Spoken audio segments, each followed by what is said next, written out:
Let's ride. Time for the words that are recited before each and every game here at Dodger Stadium. Take it away, Finn. It's time for Dodger baseball.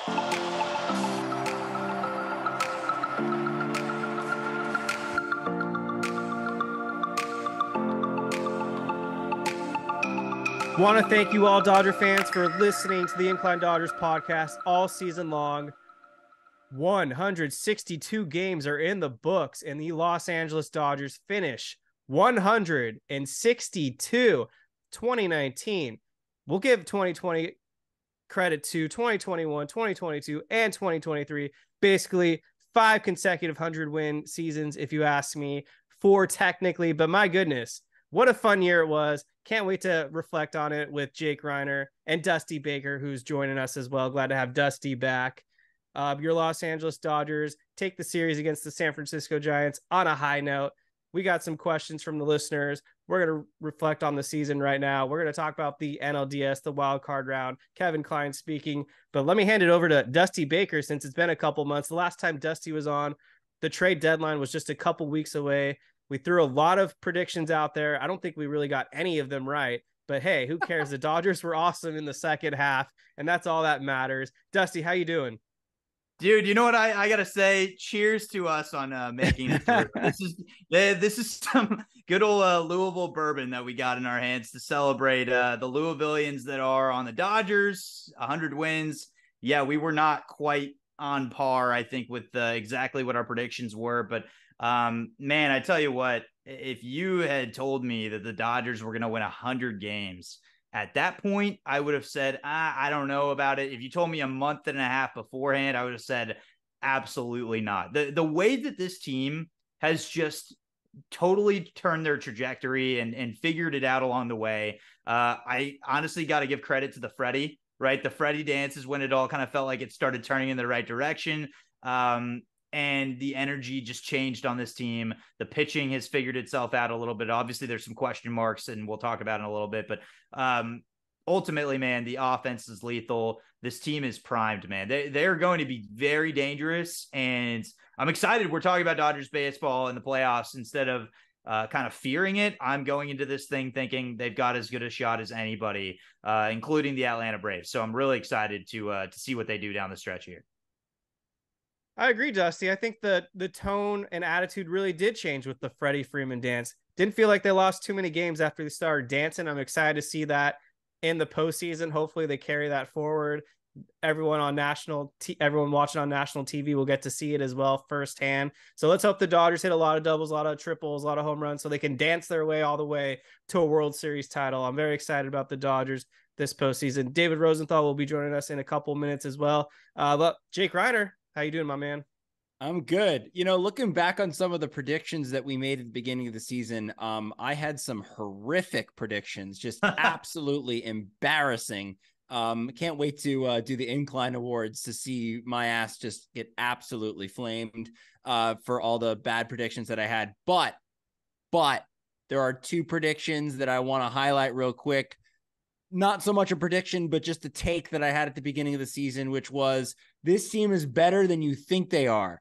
Everyone thought that we lost so much in the offseason, but I was like, we still have Freddie Freeman and we still have Mookie Betts and we have all these veteran players around and we're bringing back the majority of our bullpen. I just felt like this team was going to perform really well. And I think we kind of predicted 95-ish wins, maybe 90 to 95-ish wins, yeah. I think was our mark. So 95 was mine. Yeah. So we weren't that far off. And all y'all laughed at me when I said the Dodgers were going to start 40-10. All y'all laughed at me and they didn't start 40-10, but it was we only had to wait till August for that to happen. So I just felt like this team was going to be a lot better than people thought they were. I'm glad I made that prediction because I was looking at this roster and I thought, no way, even with all the moves that the Padres made in the offseason, no way the Padres are going to make up all 20 games or whatever it was that they were behind at the end of the 2022 season. So I'm just so happy with this team. I'm with Dusty on this one. I'm excited for the postseason. And I think they are primed, and they aren't limping into the playoffs. They've played really well, in September, not as well as in August, but they've played well enough in September to give me enough confidence going into the postseason. I'm going to need you to refresh my memory, Jake, of some of your bad takes. But speaking of Padres and dropping in right now, I think the front runner for worst takes is going to go to David Rosenthal, who had the just eliminated San Diego Padres going to the NLCS. David, not to put you on blast, but we were just talking about the Dodgers winning 100 wins once again, and just starting to get into that right now as we reflect on just another great regular season that the Dodgers put forward. Yeah, no, I mean, like I said on the last episode, I put my hand up. I was wrong. Even towards the end, I still thought the Padres had a chance. But that team will go down as one of the most confusing teams in MLB history, just because of they all kind of had good seasons, but they all just lost every game pretty much. Doesn't make any sense, but here we are. I was wrong. Congratulations to the Dodgers. Happy to be wrong on that. And honestly, I feel as good as I've felt going into the playoffs probably since 2020. I like this roster. I kind of like what they're doing with the pitching rotation, kind of not really telling anybody and kind of just going with whatever vibe feels right. And I think it could work this year. I really do. Well, what we know now is that Clayton Kershaw is the odds-on favorite, according to Dave Roberts, to get the ball in game one. I felt he was going to be the game one starter most of the way through. Then those shoulder injuries kind of had me questioning what his health would be like, but he's actually looked pretty good over his last 3 or 4 outings. So I feel pretty good about the decision. 13-5 this regular season, 2.46 ERA. Guess what? His career ERA, 2.48. So somehow here we are 16 years later, and Clayton Kershaw still has a lower ERA career mark than his career mark. 131 innings. Just another great season for Kershaw. Obviously, the injuries kind of set him back. He may have been in the Cy Young race had he pitched a full season. Guess we'll never know. But moving forward to the playoffs, what do you guys, any of you, chime in on how you feel about Clayton Kershaw getting the ball game one? Yeah, I think. Go ahead, Dusty.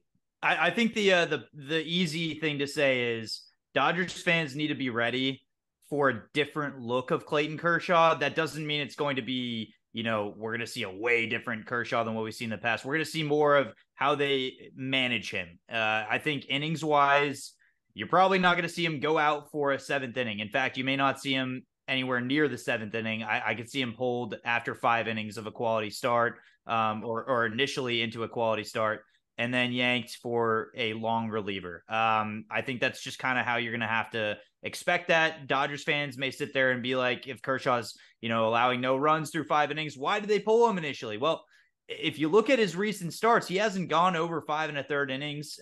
Obviously, his durability is in question. And the biggest thing the Dodgers have been knocked about with him in the past is putting him out there for too long. So I just think that you're going to get a good 5 innings probably out of him each time you get him out on the hill, and don't sit there and expect much more than that, knowing that he can do that. That's not out of the question. Pitch count's obviously going to be a big part of that too. But I think that we're going to see as good of stuff as we've ever seen from Kershaw. I just think we're going to see it maybe in a little more limited or more contained situation, so that they can get linked out of him throughout the postseason. Like, instead of burning him in one game that you have him go 7 innings and all of a sudden there's issues again with health or anything down the road, I think they're going to be a little safer with him, knowing the depth that they have. I mean, they've got great arms that can kind of back and piggyback him moving forward here. A lot of young arms, guys that can go 2-3 chunk innings. And I like that about this team. I think for the postseason, especially, that is a huge advantage that a lot of other teams don't have. So I think he's an easy game one starter. I just think 5 innings, 5 1/3, you're not going to see much more than that. I mean, it's the obvious choice, right? It's what we all kind of thought pretty much the whole season, that Kershaw was going to be the game one starter in the postseason. And I really like it from another standpoint, which is it's basically Kershaw and the kids. It's Bobby Miller, it's Ryan Pepio, it's Emmett Sheehan, and you've got, sort of Yarbrough and Lance Lynn, the 2 veterans kind of waiting in the wings there, ready to go. But I like that they're going with the future Hall of Famer, the 3-time Cy Young Award winner, to kind of set the tone, be that veteran on the mound to set that tone for the series, much like the guys in the clubhouse have been setting the tone all season. The Miguel Rojas's of the world, the Jason Haywards of the world, David Peralta, JD Martinez, the list goes on and on. So I'm thrilled that Kershaw is going to be the game one starter. We're not going, like Dusty was saying, we're not going to see the same kind of Kershaw thing that we've seen in the past. He may not even get to 5 innings. You know, we've kind of seen him go 3-4 innings, and that's fine. That you can live with that. You know, if he can give you 4 solid innings, the Dodgers have been preparing for this. You've seen the way that they've been using Pepio out of the bullpen. They even used him in today's game where it was like randomly he came out in like the 7th inning. So these guys have been doing these roles for a long time. And so that's why I kind of feel confident in kind of throwing these guys into the fire. But having Kershaw set that tone is huge. Do you feel confident in Clayton Kershaw pitching the game 4 if it's needed on 4 days rest? Or is that not enough time at this point in his career or health, I guess? I wouldn't push it. I mean, I obviously there's a lot of what ifs. I mean, you got to see what he looks like game 1, you know? Yeah, exactly. Yeah. And pitch count's going to be a big part of it. Like, I think if he goes out in game 1 and throws you 80 pitches or more, you're probably not going to do that. Odds are that's going to probably be right around the number. And I think that you got so many other pieces. Hopefully there's not even going to be a game 4. If you get to that point, I would put a pretty hefty dollar on the fact that Dodgers already have a 2-1 series lead. And you probably sit there and say, we'll use them in game 5 if we have to, but you probably have enough pieces with the hitting and the matchups coming up too. I don't really see how the Dodgers go into a game 4 not favored against the Diamondbacks or a Brewers team that both teams kind of lack in the offensive department. The Dodgers do not lack in, and depth wise at that point, you're getting to their 4th starter each probably. So I have a hard time seeing it happen, but I think Kershaw's your game 5 if necessary. All right. Fair enough. Yeah. That was my only one thing that I was found a little peculiar is I don't know if Clayton Kershaw could bounce back from a game 1 to game 4, but Bobby Miller, I feel like he certainly could. But so it's a little bit of rolling the dice, but Dave Roberts has all the faith in the world in Clayton Kershaw, and so should Dodger fans. So I get the move. We can move on. Gabe Kapler got fired. Any thoughts on that? Weird. I was reading up on that, and really weird. It just seems like there's so many different accounts of him maybe losing the locker room. Then you got Logan Webb kind of talking to the media about this, and then got Kai Correa. That guy's so weird. He's just a weird dude. I don't know him, but like he just seems weird. It's kind of weird. It's kind of strange though. I mean, the Giants couple seasons removed of winning 107 games, and then they fire Gabe Kapler. And to be honest, like, would you have expected anybody to win with that roster? I mean, it was just so bad. It was just, and I'm surprised they were even in the mix for the playoffs. So to me, it's like, for Gabe Kapler to take that roster and have them on the brink of getting a wild card spot, I don't really know. I mean, I guess someone's had to roll, and it wasn't going to be Farhan Zaidi, so I guess it had to be Gabe Kapler. Yeah, something went wrong if you're firing him with 3 games left in the season. If it's kind of peaceful, you're just going to wait 3 games, but clearly something was reached a limit where they just couldn't wait anymore. So hopefully that comes out, because I don't know, I never liked that guy to begin with. Super weird dude, but yeah, whatever. What wouldn't surprise me is if they get Melvin from San Diego.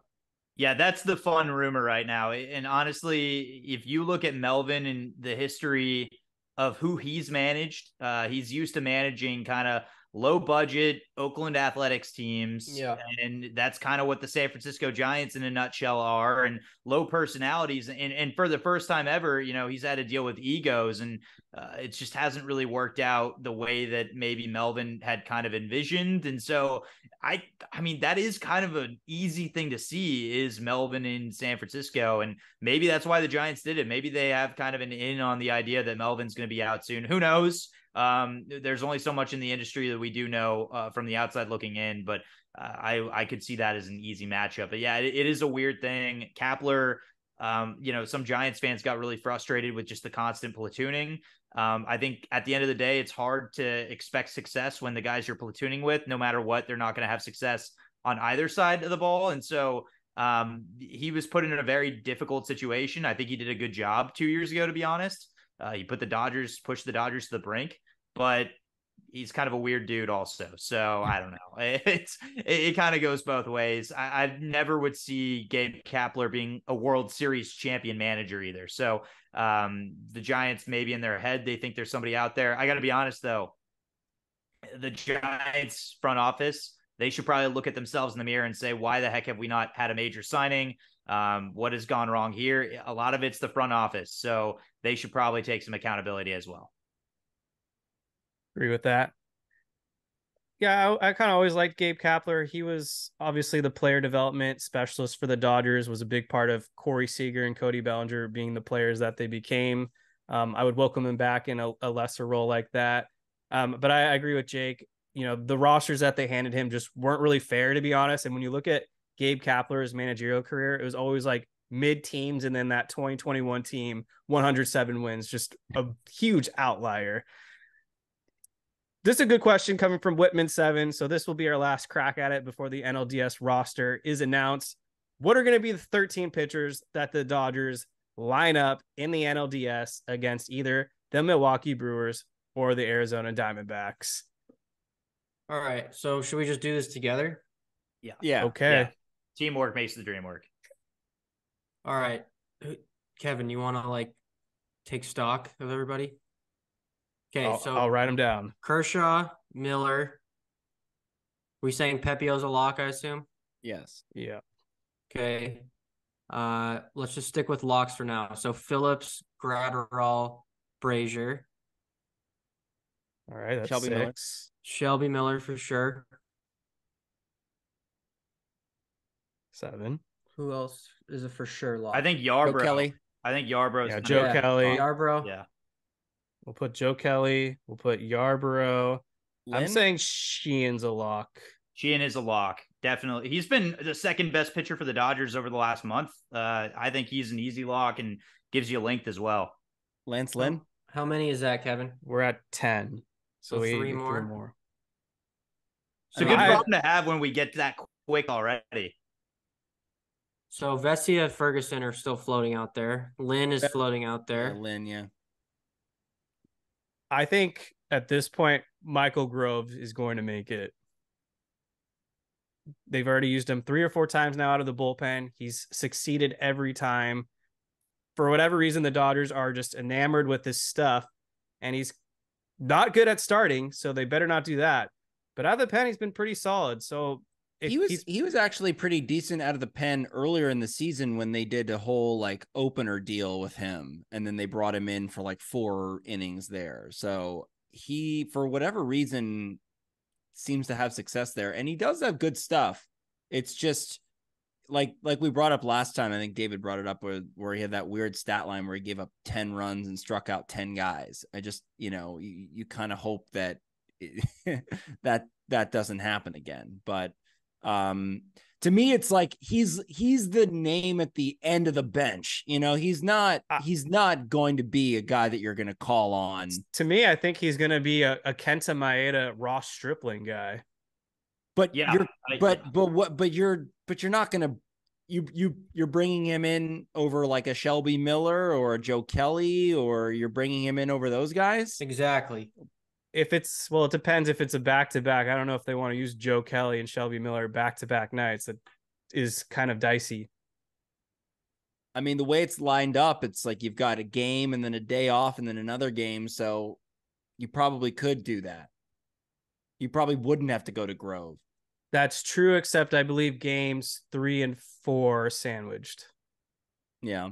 Yeah, so it's game, off day, game, off day, 2 games, off day, game 5. Yeah. And that's where the issue lies, is if you get to that game 4, obviously. I sit here and I just wish the Kyle Hurd experiment went a little longer.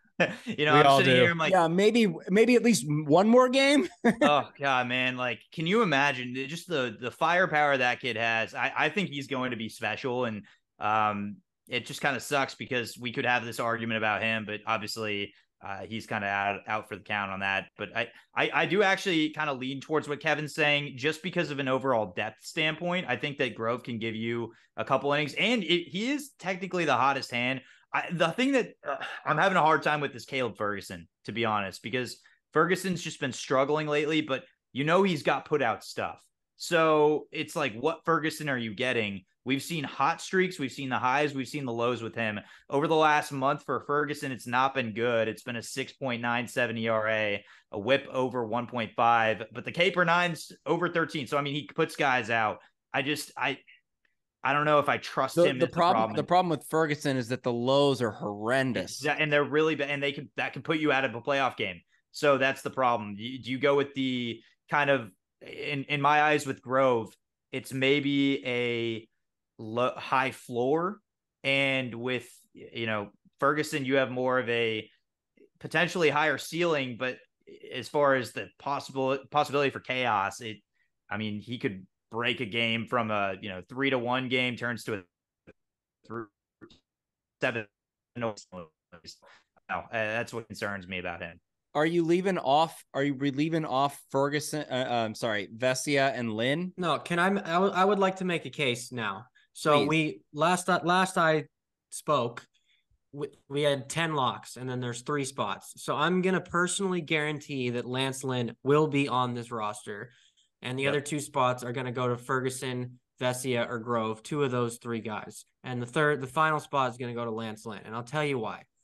You have 3 off days in a 5-game series. What that means is you can use these bullpen guys pretty much in game 1 and game 2, and they'll be ready for game 3 and 4. So with that 3 and 4 sandwich is basically you're going to ask like Pepio, Sheehan, and Yarbrough to just kind of take down those innings, unless you're going to throw Kershaw back out there in game 4. But the reason why you have to keep Lynn on there is, one, you're asking this out of 3 rookies: Bobby Miller, Ryan Pepio, and Emmett Sheehan. If one of those guys gets the yips, or his first outing, he's walked 4 batters in a row, and just you got to go get him, you need to have Lance Lynn. You just have to have that option in the back pocket. You have 12 other pitchers to carry a 5-game series with 3 off days.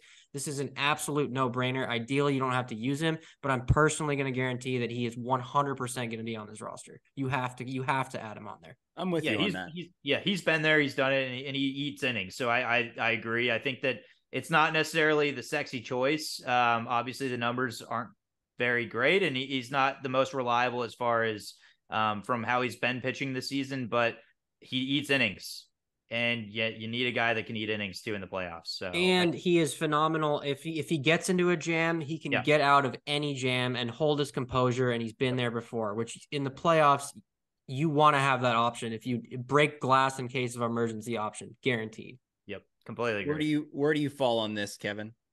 I'm glad you asked. I think that logic makes perfect sense in a best of 7, but I don't think you need that guy in a best of 5. And so therefore, I think actually Lance Lynn will be the guy left off the NLDS roster, a la kind of like Tony Gonsolin in 2020, when they didn't really use him until the NLCS. You got Kershaw, you got Miller, you got Pepio. If one of those guys struggles, we already mentioned the depth. They got Ryan Yarbrough and Emmett Sheehan, and then potentially Michael Grove. That seems like more than enough options to me, because I don't think they want to bring Lance Lynn out of the bullpen. I don't even remember the last time Lance Lynn has successessly pitched out of the bullpen in his career. So why are we going to introduce him to that? I don't think it matters for him, because it's Lance Lynn, he's just like he's not really a pitcher. He just throws the ball. He's just like a big hoss out there who's just ready to throw. I think Lance Lynn is too much of a field pitcher to bring out of the bullpen, especially with his home run tendencies. We're talking about a guy that's given up 16 home runs at a crazy high clip. And it's not like he's been pitching great. Yeah, he has a 4.36 ERA with the Dodgers, but he's also been kind of lucky because he has a 6.16 FIP. Again, I'm not saying you plan on using him, but I think you kind of should have him on the roster in case. I'm with David on this one. I get the numbers. I get the peripherals. I understand all of that, but when you need a dog in the postseason, this guy can be that guy. And you're not scheduling him to start a game, but what we just talked about, what if Kershaw in game 1 is not Kershaw, or you don't trust to bring him back in the series if it goes that way? You have Lance Lynn on the roster. You say, okay, we're not going to start Kershaw. We're going to start Lynn. You have that option. If he's not on the roster, you don't have that option at all. I'd rather have it. And in a do or die game, though, if the Dodgers, if it comes down to it, if you don't have, if Kershaw's not available, then what are you going to do? So, yeah, can I throw a scenario out there? I just want to say, okay, go ahead. So if Kershaw shits the bed in game 1, and now the Dodgers are down 1-2 or it's 2-2, whatever your scenario is for the next time Kershaw is throwing, I think the Dodgers go bullpen game over Lance Lynn, if I'm being realistic. Bullpen game in an elimination? Why do not? Or die? That's what they did in 2020 a few times. Here's the other thing. I think you have to make me feel good. Yeah, you have to think about the matchups. So I just want to take you guys through both sides real quickly here. They're going to face either the Diamondbacks or they're going to face the Brewers. Neither team has a ton of pop across the board. When you're looking at the Diamondbacks, you're looking at really three key players, okay? You have Corbin Carroll, the obvious one, left-handed hitter. Then you have Ketel Marte, switch. You have Christian Walker, right. So lefty-righty doesn't matter a ton because you're ultimately going to meet those three. Those are the guys you're going to want to avoid. Lourdes Gurriel Jr. is also pretty potent, and he's a righty hitter. The Brewers are interesting because there's not a lot of depth there in the lineup. And really the main guy that you're going to be concerned about is Christian Yelich, lefty only. So does that change things based off of if you have Arizona or you have the Brewers where you're kind of trying to get the guy that sticks out in the lineup's a lefty. At the end of the day, you have Adames who's hit or miss, truly piss missile or strikeout, righty hitter.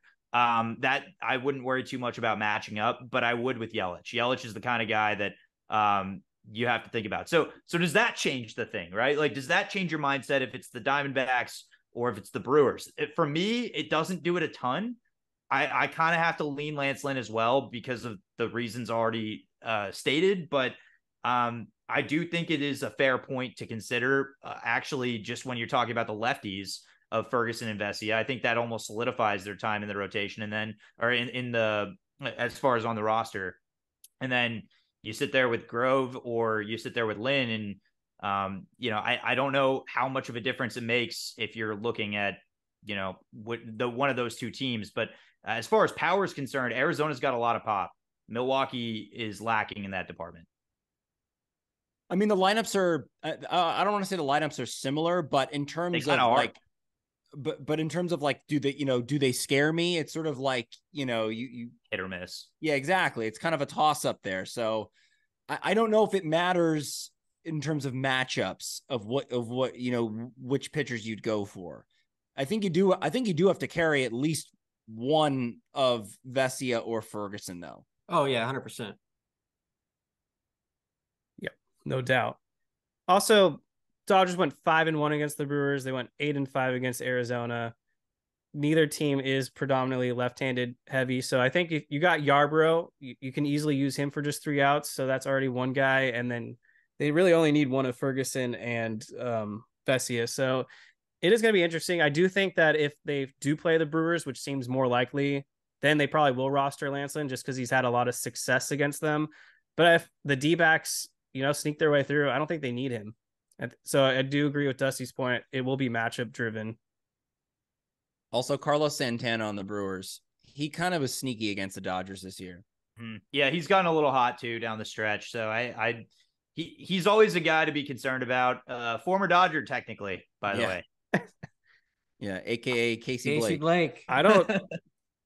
I don't trust them against Rowdy Tellez with like two runners on the base paths. He could sneak in a home run too. Don't sleep on Rowdy. Yeah, Rowdy Tellez. All right. Any other thoughts on the pitchers? I think Emmett Sheehan, man, he's going to be a key that you're going to watch out for. We talked about, is he a lock? I think he's totally a lock. When you come down to it, like I kind of mentioned before, it's been technically the second best pitcher as far as numbers are concerned over the last month for this team. He's striking out hitters at over a 13 K per nine peak, and he's got filthy stuff. We've seen what he can do. His ceiling is as high as he gets. I think if there's a guy that steps up, that at the end of the year, we're like, that guy is a dude. That's Emmett Sheehan for me. I think that he could be a huge, huge asset down the stretch here. I like it. Yeah, Emmett Sheehan. Let's see that October Magic hot hand right now. On Twitter, Dennis Byron. How concerned should we be about Max Muncy at third base? Should we be starting Kike at third instead? I'll take this one. Yeah.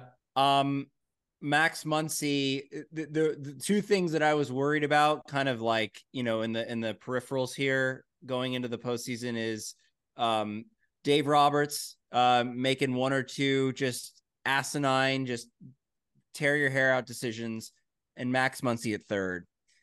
I'm so worried. I'm so worried that he's going to do something colossal at third base, because it's either one of two things. He's either excellent or he's a disaster. So you don't know which version you're going to get of him.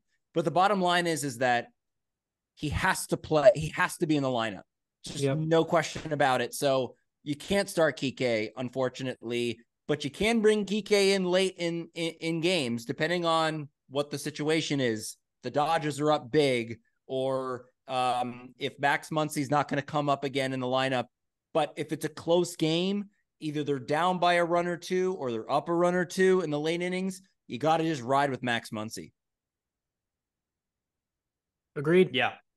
I second everything you said. I think the reason why you have depth pieces is for those late moves, and Muncy obviously has driven in a lot of runs this year, so you need his bat in that lineup. And let's say the job is done early in the game from him, then that's when you make the defensive moves. And I think honestly, it may seem backwards to some people, but offense takes priority right now over defense. And so get the offense, get the runs on the board, let Kike maybe take over later in the game. But for now, I think you have to cut your losses and roll with the guy that's got the best stick for you. Muncy went from a +7 defensive run save last season to a -3 this season. Interesting regression. That's sometimes the advanced metrics don't really match up with what I'm seeing on the field, but that one is as accurate as it gets. Some off the wall questions now. We'll start with one of our loyal listeners at Catch the Blues. At what price point are you in on Blake Snell? I talked about this actually a couple weeks ago. Had this question from someone else. I'm not in. He's going to probably make close to $200 million because he's going to win his second Cy Young. He's pitching at the peak of his career. If the Dodgers were to overpay for Blake Snell, you're only going to get him on the downward half of his career. And no, thank you. He's been wildly inconsistent outside of this magical contract year season. Boris client. I'm not in. No, I don't think there's any reason. No, I get the talent, obviously, but the dude can barely make it through 5.5, 6 innings. I want a guy that can go deeper in games throughout the season.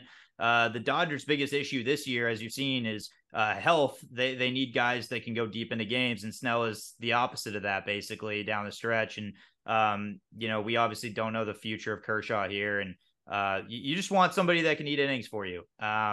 I don't I'm not in at all. Not even a little bit. I mean, especially with Otani being available, it's like you're not gonna break the bank for Blake Snell. You're just not gonna do it. This is a 0% chance. Not only am I not in, the Dodgers are also not in. Not happening. Not a fit. Not an organizational fit. Nothing. Financial Austin fit. Barnes, yeah, Nothing. Austin Barnes won't let it happen. No. Horrendous fit. On that offseason pitcher's note, young Jeremy 33461.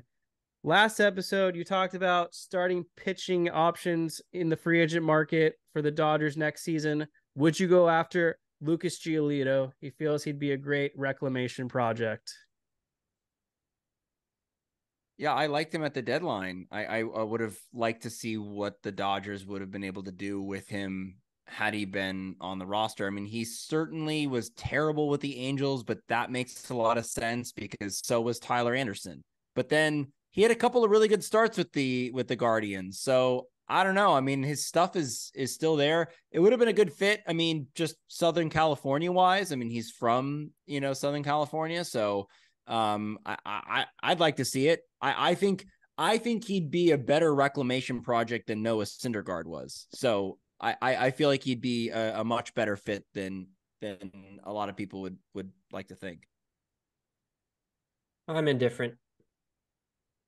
I would not be excited about it, but it would just be like all right, sure, let's try it, I guess. He could turn his career around. This is your dude right here. Get him on a 1-year, $15 million deal. They're gonna have to decline Lance Lynn's option because he's not an $18 million pitcher, so it'll be up to Lance Lynn if he wants to return. But I mean, this is Andrew Heaney 2.0 all over it. He's only 29. If he's willing to do the 1-year deal, he's still plenty young enough to put a full reclamation in his career under the prior lab, enter the free agent market for 2025 or whatever, and get the big bag there because his value is at an all-time low right now. I don't expect him to get the big contract that he would have probably sought out a couple of years ago when he was pitching at a much higher clip. I guess my only thought is it's a very, and obviously this is looking way ahead, but that's a very righty stacked starting rotation. And I don't know if you want to be able to throw a lefty in there at some point in time too. Like it's if you add Giolito to the mix where, you're supposed to get Buehler back next year. And on top of that, we're going to sit here and talk about how in addition to Bobby Miller, Pepiot and Sheehan, like how many righties are we really going to throw out there at this point? Are we going to try and mix it up? But I think Gavin Stone's not done yet either. Yeah, exactly. Yeah. So there's just a bunch of righties. I just wonder if they turn internally instead, if they say, that's not even a need for us. I actually think a lot of this postseason may define some of that, because what if we have breakout performances from some of these young guys that have then earned themselves a role, a much greater role down the stretch. So I think the postseason, obviously we have to see what happens, goes down here. We have to find out everything that goes on with Kirsch. And, then we kind of see what, where they handle things in 2024. I don't think it's a bad idea. I just think that there maybe are better options internally. And I do worry about the mental side. Poor guy's going through a divorce, and it's just there is a life outside of baseball too that I think he's having to deal with right now. You mentioned that on the last time you were here. I did. And it may have derailed him. Maybe that's why he had a bad second half, along with all the other factors. Couple of things of note here. First off, we're doing a JD Martinez bobblehead giveaway on our Instagram page. So make sure to enter that if you want your chance to win a JD Martinez bobblehead. Here's a guy that hit 33 home runs, 103 RBIs in just 113 games. My goodness. What a freaking year. Missed like nearly 50 games and he did that. I'm excited about JD Martinez in the postseason. We're talking about a guy with a 987 career postseason OPS. And this is a huge X factor for the Dodgers. And then on top of that, I just wanted to give a shout out to Freddie Freeman for finishing with a career high 211 hits in one season. He was so close to that 60 doubles, ended up with 59 doubles, 29 home runs, ended up batting 331, 977 OPS. And Freddie Freeman, I believe, was second now in all-time mark for most extra base hits in a season for a Dodger with like 91 or something. Hell of a season. Also, Also, that home run Freddie Freeman hit in San Francisco, Jesus Christ, he hit the shit out of that. I don't think I've seen him hit a ball that far hard as a Dodger before. So hopefully that's a good sign for him in the postseason. I'd love to see him, step up with the power. We'll do a quick. Yeah, Go ahead, Dusty. I think Freddie, I mean, you got one of the hottest hitters in baseball. And that's since game one, right? Like you talk about a complete season, really no highs or lows. It's just highs, I should say. No lows, just highs. That's Freddie Freeman. But JD Martinez, man, I mean, he's been the hottest Dodger on this team as far as offensive production over the last month. Dude is slugging over 700, on base percentage nearly 400 over the last month, and 8 bombs on top of that. Like he's swinging a hot stick going into this time of year. That's huge for a guy that really you do need to trust can drive in runs. The thing about the postseason that's interesting is it's really all about the guys that come in that can move the runners over, and then the guys that can drive those runners in, right? That's huge because runs are at a premium. JD Martinez is the perfect piece for that because he drives the ball the opposite way. The connection between him and Robert Van Scoyoc has been so cool to watch because I really think that's a big reason why you've seen this. This did not surprise me in the slightest when we saw this signing happen in the offseason. I think it should have gotten more hype. It just didn't. And, JD has looked the part of what we saw when he torched the Dodgers when he was part of the Red Sox, right? So I honestly think he's one of those bats where we're going to need to trust him going into this postseason. He's going to be as crucial as any of those top guys. Mookie sets the table. Freddie sets the table. JD's going to have to take that role of driving those guys in. He's going to be why he should be crucial. hitting third. Yep. Yeah. Will Smith is unfortunately my Louisville guy, maybe the most difficult player to figure out what's going on right now. It's kind of frustrating because you sit here and you have an all-star catcher. You've got an all-world catcher there, but he's just not putting together great at-bats. It's a lot of lazy fly-outs, and on top of that, there's just a lack of power for some reason that we've seen down the stretch here in the second half of the year, and it hasn't gotten any better in the last month. I mean, hitting 187 over the last 30 days. On base percentage is 312, so that's not terrible, but slugging 320, that's just not what you want in that spot. So I agree with you. I'm a little concerned about Smith. I think that he may be the X factor this postseason. If you can get a clutch hit or two from Smith, I mean, the rest of the guys have been producing. So it's Smith that's got to turn it on as we enter October. What's like another term for an X factor? Because I don't think Smith is an X factor because we expect him to come through, but he needs to be someone that comes through more or less. What I'm getting at here. Like this is going to be a big season big postseason for Will Smith because he's starting to get into a funk now where he hasn't really done anything since the big hit off the other Will Smith in the NLCS. He's been kind of cold ever since that big moments in the postseason. So hopefully, as we're talking about him batting third, he's going to need to either get productive outs or drive home the runners. You don't want to have a free out with JD Martinez Muncy coming up. It just kills him. You don't want to free out in the 3-hole. Like that's just you can't have that. All right, we're going to do our wild card predictions in just a second. Quick 30-second pause, though, to talk about TickPick. They are sponsoring this podcast, after all. The go-to site if you need to get your tickets.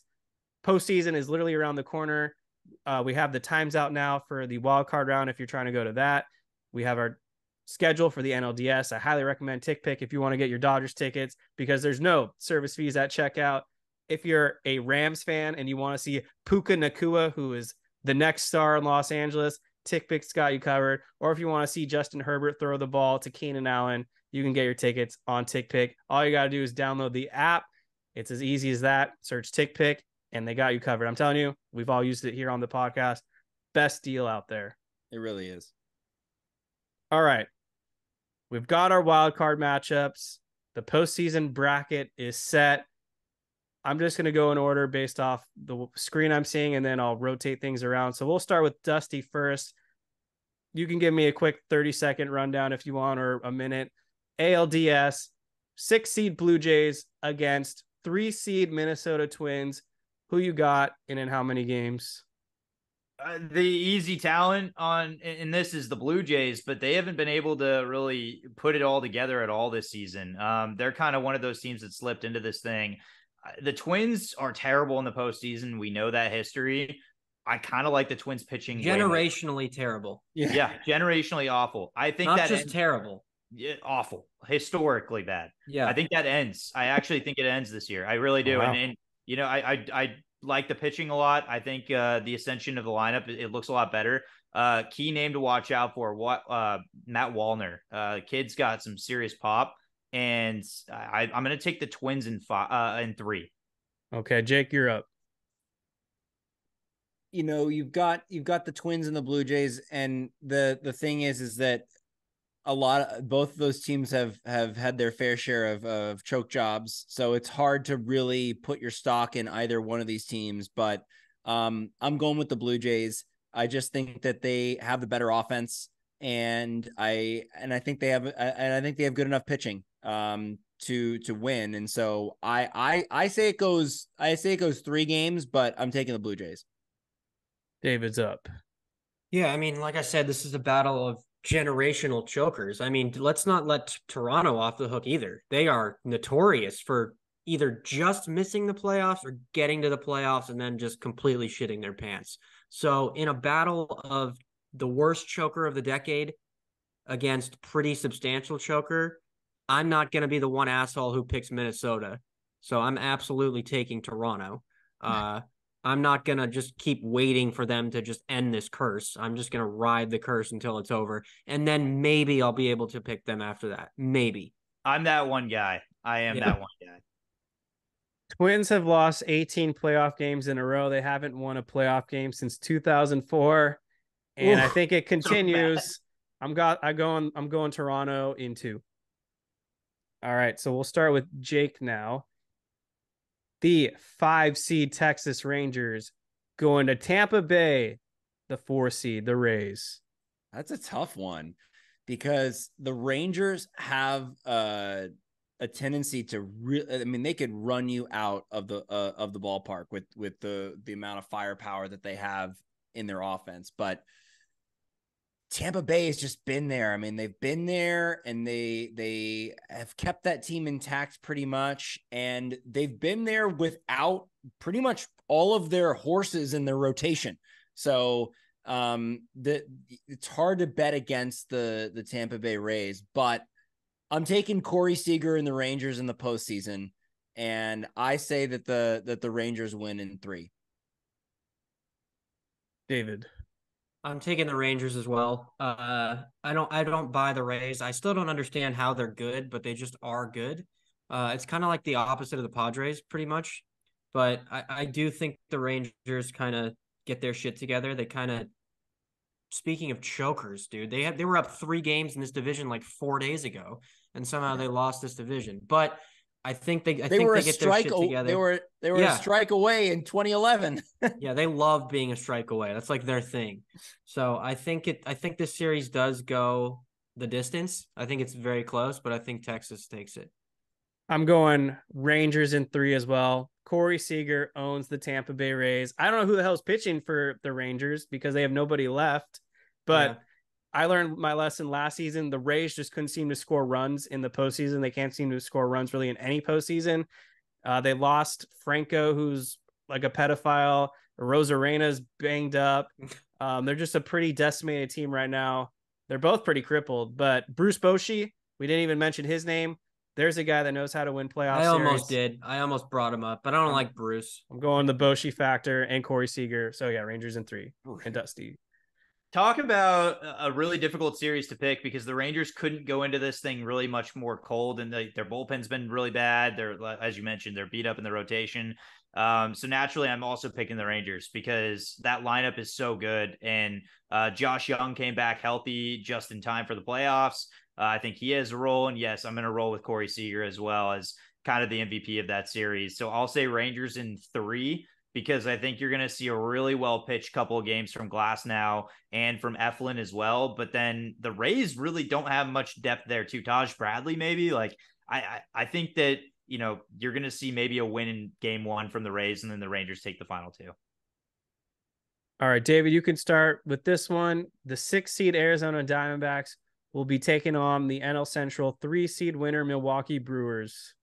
Yeah, Milwaukee's going to win the series. I think Arizona was kind of, they got off to that hot start and then they just kind of tailed off. They brought it together towards the end of the year and salvaged the playoff spot, but I don't think they have the legs. I think they maybe win the Gallon game, and after that, I don't think they can compete with Burns, Woodruff, and Peralta. I just don't. I don't know if the Dodgers can. All right, I'm going to go with the Milwaukee Brewers in 3. What really is weird how the Diamondbacks line this up, I guess they weren't thinking, but they're going with Brandon Pfaadt in his near 6 ERA in game 1. That's almost a guaranteed loss right there against Corbin Burns. And then they kind of have to hope they come back from that deficit with Gallen and then Merrill Kelly, who's sneakily underrated. I wouldn't count out Merrill Kelly in a decisive game 3, just throwing that out there. So if they do get it to 3, it will be close, but I think the Brewers just edge it out with their bullpen. Okay. I'm taking the Arizona Diamondbacks. And the reason is Jesus, dude. And the reason, well, anything can happen in a 3-game series, David. So you never know. I'm listening. Okay. So what I think is that I just like the Diamondbacks roster scrappy wise. I think that they run the bases well. Corbin Carroll, Ketel Marte, Lourdes Gurriel, they've got this sort of like edge to them that I just don't see out of the Brewers lineup. I don't know where the production's going to come from Milwaukee on the offensive side. Yes, Milwaukee definitely has the edge pitching wise, but if I've learned anything from the postseason, pitching does win championships. They say that, but a lot of the times it's who has the better offense. And I just feel like Arizona could surprise us, and that's going to be my surprise pick. And I think the Dodgers are going to be facing the Diamondbacks. Yeah, I mean, I could see it kind of, but I don't like the pick. I know you don't. I look at it this way. I think Dodgers fans learned in 2018 playing in Milwaukee is really difficult. That's like a really shockingly hostile environment for the most part. It's like a contained, loud atmosphere. Fans are honestly great in Milwaukee. And when you add good pitching, and it's kind of what the Brewers' MO has been for a very long time, right? Not a lot of offense, but elite pitching. And when you give me Burns and Woodruff, I'm sorry, like I can't shake my head and turn the other cheek on that. And the thing that I think stood out to me the most was this weekend, Gallen pitching in a crucial game against Houston, and he looked sharp, and yet the D-backs offense couldn't pick him up. I have a gut feeling you're going to see something similar to that again here. And the Brewers seem to be scrappy in that sense. I've watched a lot of them this year because of how they played the Reds and how they played the Cubs. And I just think the Brewers, they're one of those teams. They're going to win 4-3. They're going to win 3-2. That's how they win games. And low scoring, edge you out, use their bullpen, and I think they win in 2. And finally, I'll start with this one. The 5-seed Miami Marlins against the 4-seed Philadelphia Phillies. This is the one I feel the most confident in, and I'm going with the Phillies in 2 over Miami. This is the one team I would not want to face in anything under a best of 7. So I would be kind of scared if I'm a Braves fan. They've rode their high. They've been cocky all season. This is a juggernaut of a team. And so I think the Phillies are the most dangerous wild card team in this whole dance. They shouldn't have a problem. They got to the World Series last season. They only got better. Yeah, Trey Turner. I kind of am there with you. So my last thoughts are just Trey Turner's woken up in the second half, and maybe he can get those postseason demons off his chest and do something for once. Go ahead, Dusty. Yeah, I think I agree with you 100%. It's pretty simple. The Phillies offense, we talked about how offense is so crucial. There's a real argument. I mean, this thing stacks up with the Braves and Dodgers player for player. And you see Harper getting hot. The Marlins are a fun story. That's fine. The Phillies are an actual ball club that can win games, and they've got good pitching. I got to tell you, they got a really decent bullpen too. So I've taken Phillies in 2. Phillies are going to destroy. Marlins are done. It's over. Kim Ng's storybook ending is going to be a sad one. It's over. Good night. She tried.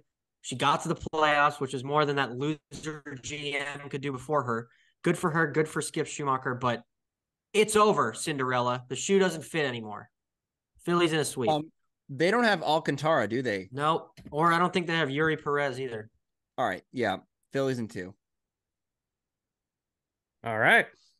That was a full round table right there. Okay, we'll get to the near the end of the show now, since it's probably been a good hour. Just a couple quick topics with the season coming to a close. A few names that just wanted to give a quick shout out to, and then you guys give me just a quick spiel on one of these guys because we don't have all night. Miguel Cabrera is for sure retiring. It seems like Zach Greinke should retire, and then Joey Votto, we don't know yet, but he might retire as well. In my opinion, those are 3 Hall of Famers. I think there's no question about that. So Dusty, I'll start with you. Give me one name that you want to talk about real quick of those. Yeah, I'll take Votto, the guy I've covered. So I had a chance. I was fortunate to interview him earlier this year. It was kind of an interesting talk with him because he basically stated to me that he was excited to be at AAA. It was his last kind of effort, if you will. And he didn't phrase it as far, this is kind of my last shot to get healthy and get back to the show. And he said, this is a cool level. I'm finally appreciating things. He kind of gave, without saying he's retiring, he kind of gave me the feel of he's cherishing every moment of it. And then the Reds basically gave him, or the fans, I should say, gave him a send-off in his final game. It was a standing ovation. And the way that he handled it, you don't see Joey Votto going out there and trying to get a second standing O, and he did. He after he got a base hit, was taken out. They did this whole walk him out there. Obviously raise his hands to the stands. Like it's pretty clean. I think that it's clear that he's done. And I think he's a Hall of Famer. The OPS is insane. He walks at a tremendous rate. The games played, 17 seasons, I believe. The hits, I was surprised. I thought it was going to be a little more than that. He's just over 2,100, but overall, the numbers stack up as well as any Hall of Famer you'll see that it got in, especially recently. And if you look at the slash line, career slash line, it lines up perfectly. This guy is a superstar on and off the field. It's a shame he couldn't get a chance to win a series, and he'll be missed. But he's a legitimate, I think, first ballot Hall of Famer. Miguel Cabrera obviously is just the lock of the most locks that you could get for a first ballot Hall of Famer. I wouldn't be surprised if he got close to a unanimous vote. I mean, he's just was one of the best right-handed hitters ever. And the model of consistency that he had, the fact that, people literally, I feel like some people have forgotten the fact that he won a World Series with the Marlins. Like even Bob Nightingale had no idea. And there was this other dumb fan account that had said, it's a shame this guy never won a title, like it's just a shame. It's just like, really, all you got to do is just look up his Baseball Reference. It's right there. I don't know why and when he won that World Series, it was like he put himself on the map. I mean, he took Roger Clemens deep, just an incredible young player at the time, and then gets dealt along with Dontrelle Willis to the Tigers, and he had some great runs with the Tigers. I mean, they made some deep postseason runs. They went to the World Series. Didn't end up winning a title with the Tigers. Yeah, but thanks for giving the Giants one. Right. Exactly. Yeah. Thanks a lot, Detroit. But yeah, just an incredible bat. And just such a beautiful swing too, short, compact, definite lock, first ballot. Can I bring up Greinke real quick? Yeah. All right. I honestly, when I saw that standing ovation he got, and then the eventual curtain call that all his teammates kind of shoved him out there for, I don't think I've ever seen him that happy. He was smiling for like a consistent 4 minutes, which for Zach Greinke is like a decade. So I don't know. I think that was probably the coolest moment of today for me, was kind of just seeing him actually appreciate it like with his emotions. And yeah, he's definitely done. He didn't have the best year for Kansas City, but for sure a Hall of Famer in my book, and one of my favorite characters of the game in our generation for sure. Absolute weirdo. Yeah, he had like 15 losses this year or something. He was like Yeah, one I in mean 15. they were bad, Zach but Greinke went 2-15 with a yeah. 5.06 ERA. I wasn't Zach, gonna say it because it's he's time to hang it deserves up, better. Zach. It's time to hang it up. Like, you're gonna just embarrass yourself if you try to give it another year. The Kansas City Royals aren't going anywhere. Hang it up on a high note with you smiling, but the 3 years he was with the Dodgers, I mean, my God, that was one of the most Electric. dominant stretches I've ever seen from any Dodger in such a short span. Obviously, there was Kershaw, but Zach Greinke is a close second. It's a shame that he walked in free agency. I know he didn't want to be anywhere near Yasiel Puig. There's a whole lot of drama in that in itself if you want to do some research and dive into that. But this is a for sure first ballot Hall of Famer, 225 wins, 349 career ERA. One of the weirdest Cy Young Award winners ever, in my opinion, when he had like no wins, but had like a sub 2 ERA or whatever way back when with the Royals. So hell of a year, Greinke. You would have won that second Cy Young if Arrieta didn't no hit the Dodgers. Yeah, I'm right there with you. I'll never forget when he threw Puig's bag out of the bus, and there was a whole hubbubaloo about that. That was quite wild. Greinke is a weird dude, man, and I think that's what we're gonna. I mean, look at the characters. Miguel Cabrera is kind of a calmer, quiet killer, right? Like he's just unbelievably talented and kind of just stuck to his own business. You have Votto that's not loud, but just does weird things and verbally you could hear him and see what he does. And then Greinke is just odd to like watch, right? Like he's just a weird dude overall It observing makes him. zero sense. Yeah, he's an oddball, man. I've heard a billion Greinke stories. They're all hilarious. And yeah, they're all three very different personalities. And I think all three deserve to be in the Hall of Fame. All right, last question. We'll make this a quick one from Real Soundhound _ He DM'd us. Who's your favorite? Who's the best Dodgers journalist in your opinion? Give me the quickest answer possible if you have one. The one like right now. Yeah, I would think right now. So I'm just gonna say Jorge Castillo. I know he's kind of off the beat, I think technically, but I'm sticking with Jorge Castillo just because he's the clear best in my opinion. I would go with Fabian Ardaya. He's been on this podcast before. He's pretty much straight to the point. He also is breaking things now these days, and he writes pretty good and detailed pieces on The Athletic.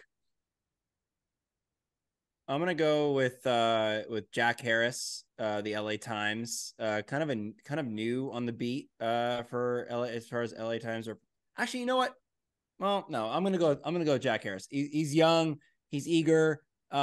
He's just there have been some games where like the beat writers have just kind of taken off. Like they haven't they don't tweet during the games or they don't give updates. But like I know like during a rain delay or like there's a weird moment on the field. Like I know Jack Harris is just updating guys, updating the people throughout. So really liked his coverage of the team, and he's had some good pieces too.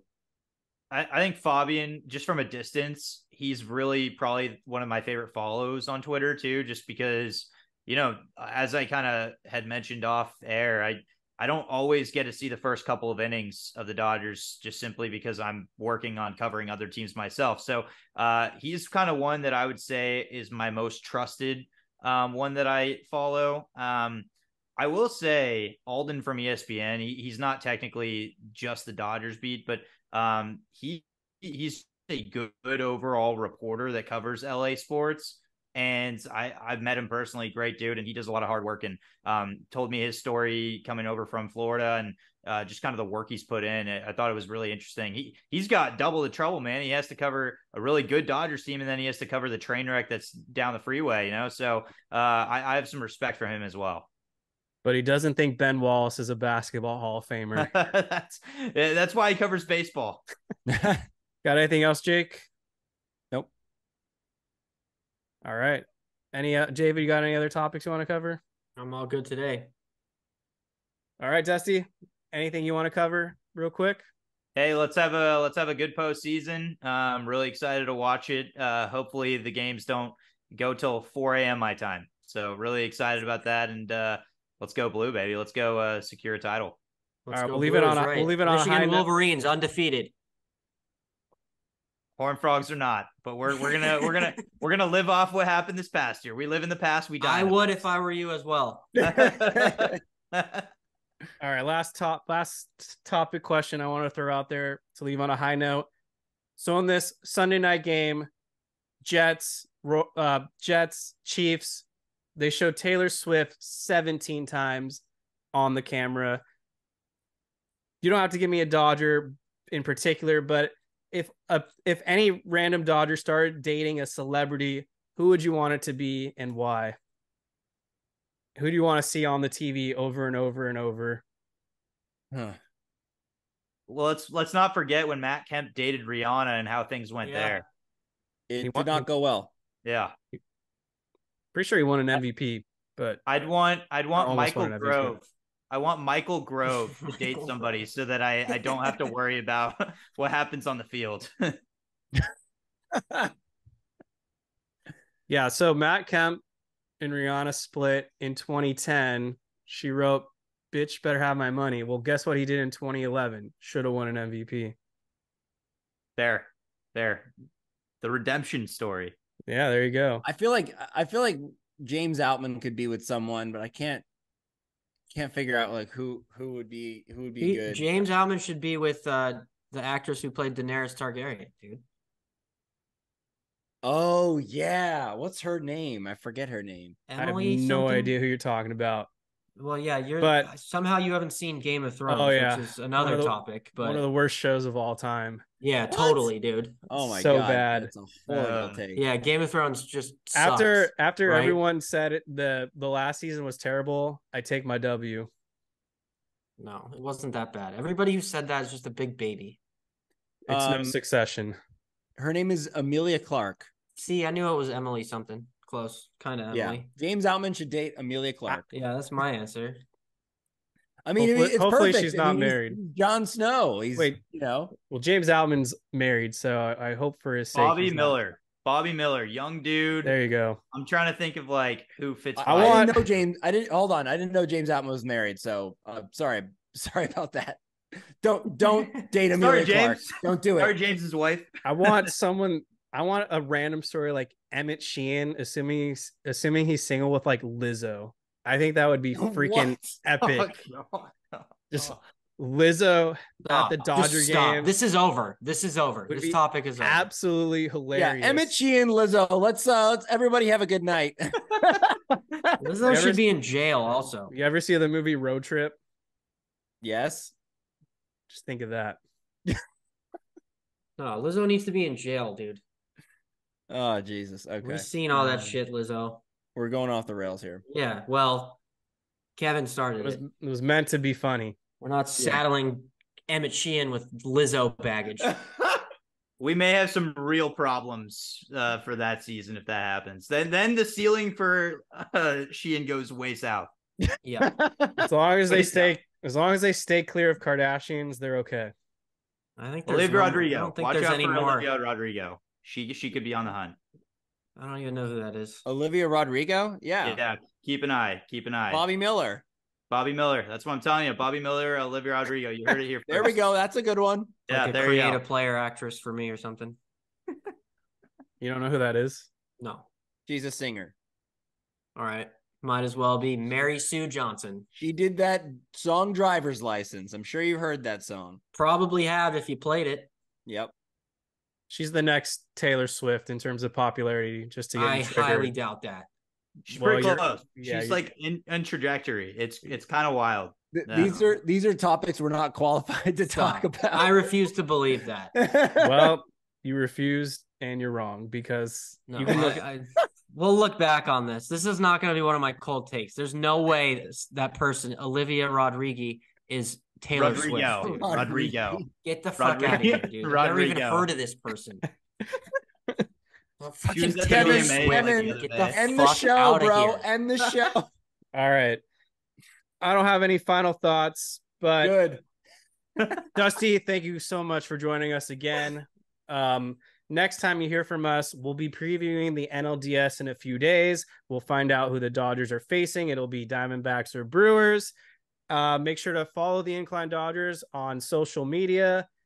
Find that in the description below. And please, if you're watching on YouTube, like this page, subscribe, give us a 5-star rating, comment below, ask us any question. We'll respond. We want to get this interactive. And yeah, everyone just enjoy the next few days, because those will be the most peaceful times of your lives, because once it's Saturday, all hell breaks loose. It's nervous sweat time, baby. You guys throw anything else out there before I just hang up? Yeah, it's gonna be a fun week, honestly, to watch these wild card matchups and just kind of relax and enjoy the playoffs for this week. And then we're not going to enjoy the playoffs for the rest of the time that the Dodgers are involved. Yeah, I mean, I think as a Dodgers fan, you want them to split the first 2 games. I mean, I think that's a no-brainer. So just kind of root for chaos. Yeah, root for chaos. Don't root for the matchup itself, and don't just circle the Braves either down the stretch, because I think every team that's in the playoffs at this point, I mean, we've seen chaos happen. So don't count anybody out. Just kind of root for the boys and hope that they can pull through. And I think we shape up well. All right, everyone, thanks for listening. Incline Dodgers podcast. We're out.